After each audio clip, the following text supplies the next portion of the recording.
The Rift. Chapter 8. The Calm Before the Storm. After the fall of the Overlord, Alex emerged not as a man limping through ruin, but as a warrior renewed, his every step steady and deliberate. The once ragged breaths he took now came easy, his body revitalized by the ancient power embedded in the pendant resting against his chest. The pendant's passive ability pulsed with energy, coursing through his veins like a second heartbeat, erasing the fatigue and injuries that had once weighed him down. The Thor's battle armor, a relic of unimaginable strength, shimmered in the dying light of the ruined city. Its metallic plates now gleamed with a celestial glow, radiating warmth and power. With each step Alex took, the armor glowed brighter, casting a faint golden hue onto the charred remains of Oakridge's streets.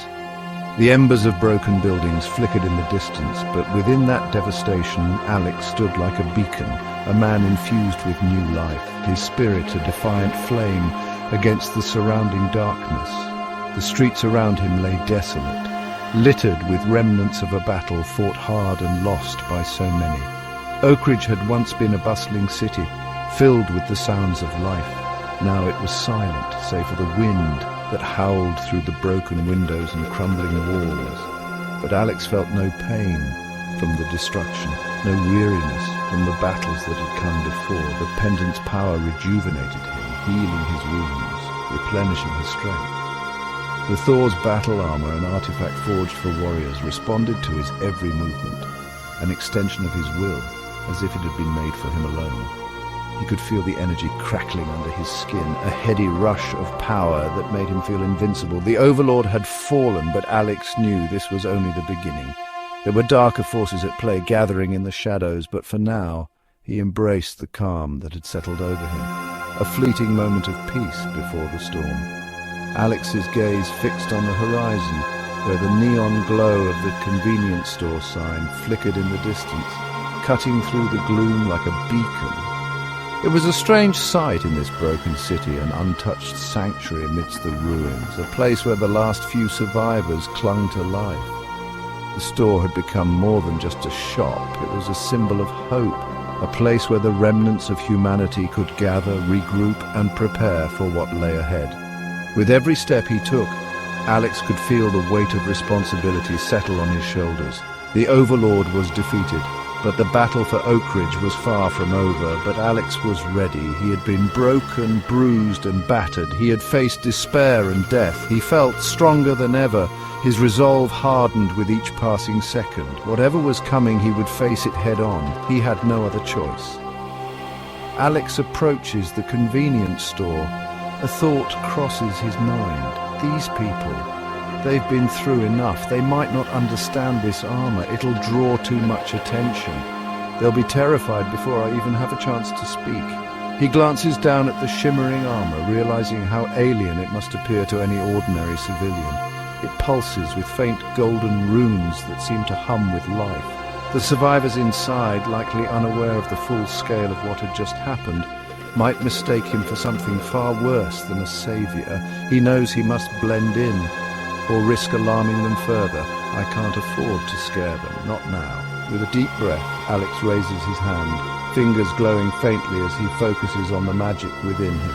The air around him begins to shimmer, bending and twisting as he casts a concealment spell. Disguise, conceal, return to shadow. A subtle wave of magic flows over his armor, like a curtain being drawn over a radiant light. The battle-worn Thor's armor fades, its majestic glow replaced by the appearance of simple, worn clothes. His imposing breastplate morphs into the fabric of an ordinary hooded cloak, its dark folds hiding his identity. He flexes his fingers, feeling the magic settle in place, and pulls the hood over his head, casting a shadow across his face. The transformation is complete. To any observer, he would now look like just another weary survivor, a man draped in a long tattered coat, bearing the signs of battle fatigue but not drawing suspicion. This will do. At least now they'll listen, not fear. The bell above the door chimes softly as Alex steps inside, but this time the familiar sound is followed by an ethereal hum. The contrast between the chaos outside and the calm within is stark. The shelves are stocked with everyday essentials, snacks, water, batteries, and first aid supplies. Signs that some normalcy is still holding on in a world falling apart. The shop's interior feels untouched by the devastation beyond its walls, as if this small sanctuary exists in defiance of the world falling apart around it. Alex walks in, his appearance now subdued, hidden beneath the hooded cloak. As he closes the door behind him, the storekeeper, a grizzled, middle-aged man with a tired face and eyes weary from the horrors unfolding outside, looks up from behind the counter. At first, the shopkeeper's gaze is filled with the cautious, guarded expression of someone who's seen too much death and destruction. But as he gets a closer look at Alex, something in his eyes shifts. There's a moment of confusion, then shock, as the shopkeeper's eyes scan over Alex's tattered clothes and bruised face. He knows this isn't just another survivor wandering in for supplies. You're still alive after all that? Alex doesn't immediately respond. His face, though calm, shows traces of exhaustion beneath the glow.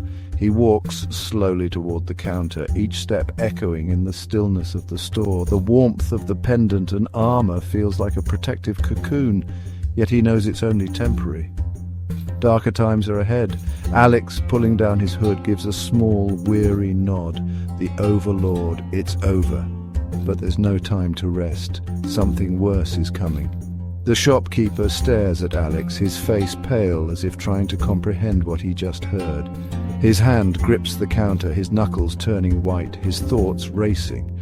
Wait, the Overlord? You mean to say you took down that thing? The one terrorizing the city? Alex's gaze remains steady, though exhaustion tugs at the edges of his features. He gives a firm nod. It's done. The shopkeeper's expression changes from confusion to outright shock, and he steps out from behind the counter, pacing toward Alex. His voice trembles as he speaks, still trying to process it all. You're saying the giant monstrosity out there, the one as tall as the buildings, tearing through everything in sight, that was the Overlord? And you killed it? He gestures toward the window as though he expects the monster to still be looming outside, rampaging through the streets. Alex glances out the window, remembering the chaos and the enormous form of the Overlord towering above the buildings, its monstrous presence obliterating anything in its path. The battle had been relentless, every second a struggle for survival. That was the Overlord. It took everything I had, but it's dead now, Alex said. The shopkeeper's mouth opens and closes as if searching for words. He looks at Alex in disbelief, the reality of the situation sinking in. I saw that thing. I didn't think anyone could stand a chance against it. It was ripping the city apart. Soldiers, tanks, nothing stopped it. And he looks Alex up and down, as if trying to reconcile the man before him with the impossible feat he claimed. Alex stands there, his expression unreadable but calm. He doesn't need to explain himself fully. The battle was one thing, but the sheer scale of what he did feels almost impossible to put into words. The shopkeeper, struggling to process the enormity of it, stammers and shakes his head. No, it doesn't make any sense. I saw that thing. It was ripping the city apart like a force of nature. It was unstoppable. How could you? His voice trails off as he looks Alex up and down, as if expecting to find some explanation in the way he's dressed or the weariness etched on his face. There's a brief silence, the air heavy between them. How could you? I mean, how could anyone defeat that? It was invincible. You don't look like someone who just killed that thing. I mean, what the hell are you? Alex sighs, his mind briefly flickering back to the intense battle, the raw power of the Overlord, the overwhelming odds. His eyes narrow slightly, his voice lowering as he speaks. Alex, now growing weary of explaining, meets the shopkeeper's gaze, his voice calm but firm. I'm not like the others. The Overlord was powerful, yes, but I had no choice. I had to stop it, Alex said. The Overlord was just one of many. Darker forces are still out there. The shopkeeper rubs the back of his neck, his hands shaking slightly as he tries to absorb this. He steps back, glancing toward the shelves as if searching for something to ground him in reality. His voice trembles as he speaks again. My God, I don't understand it. That thing, it was bigger than anything I've ever seen, and you just walked in here like it was nothing." His eyes fall on Alex's bruised face, the exhaustion in his posture, but there's something else too, an aura of strength and resilience that the shopkeeper can't quite place. "How did you survive out there? What are you made of?" asked the shopkeeper. Alex's jaw tightens for a moment, as if remembering the immense power he had to draw upon to defeat the Overlord. He doesn't elaborate. There's no need to explain the power of the flaming sword, the protection of Thor's armor, or the magic he wields. But he does offer the shopkeeper a faint, grim smile. The shopkeeper lets out a long, shaky breath, his hands still trembling. His eyes wander back toward the window, the devastation outside a constant reminder of the nightmare they've all been living through. "So, it's really over? The Overlord, it's gone, we're safe?" asked by the shopkeeper. Alex shakes his head slightly, his expression darkening. The shopkeeper's brief flicker of hope fades as Alex speaks. "No, it's not over. The Overlord may be dead, but there's more coming. This was just the beginning." The shopkeeper's face falls, the weight of Alex's words sinking in. The fear in his eyes returns, deeper now, as if realizing that the nightmare isn't over. "More? What do you mean?" "There's more of them. We've had enough trouble around here," said by the shopkeeper. Alex runs a hand through his hair, the fatigue beginning to weigh heavily on him. He looks the shopkeeper in the eye, determination radiating from his gaze.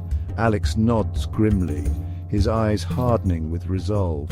The Overlord was one of many. Darker forces are still out there. Demons, monsters. They're gathering. The fight's far from over. The shopkeeper falls silent, his face pale, his hands now gripping the edge of the counter tightly as if for support. "I sense that a demon lord gathering his forces. The Overlord was just the beginning. If we don't prepare, everything I fought for will be lost." The shopkeeper blinks, clearly shaken by the idea of something even worse than the Overlord. His hands tremble slightly as he leans against the counter, absorbing the gravity of Alex's situation. "You're not pulling my leg, are you? Just when we thought things couldn't get any worse."